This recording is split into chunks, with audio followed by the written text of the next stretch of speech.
ચૂંટણીમાં મત મેળવવા માટે road show, door to door, જાહેર સભા, ખાટલા મીટિંગોમાં કાર્યકરોનો જમાવડો એટલો બધો જોવા મળે કે ઓહો, રાજકારણમાં કેટલો બધો રસ છે. ના, એવું નથી હોતું. હોય છે માત્ર ઉમેદવારોને જીતાડવા માટે તનતોડ મહેનત કરીને મતદારોને રીઝવવા માટે. ઠીક છે, પણ આ બધું હવે જનતાને કોઠે પડી ગયું છે. ચૂંટણી આવે ને જાય, મતદાન થાય તે માટે કેટલા આયોજનો કરાય છે, છતાં આવી બધી કરેલી મહેનતને સફળતા નથી મળતીના કારણો ઘણા હોય છે.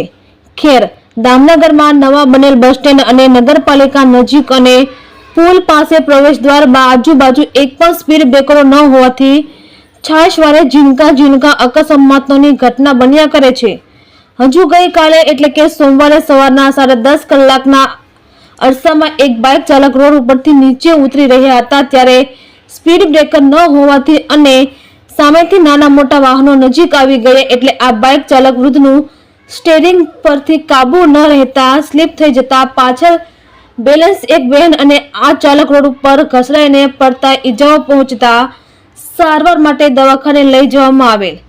એટલે કહેવાનું એટલું કે સૌનો સાથ લઈને આ વિસ્તારમાં જરૂરિયાત મુજબ સ્પીડ બ્રેકરો બનાવવાની જરૂરી નથી. સ્થાનિકો અને જિલ્લા તંત્રએ સારા મુહૂર્તની રાહ જોઈને બેઠું છે. ખાડાઓ પણ વિકાસ ન પૂરાય એટલા પડી ગયા છે.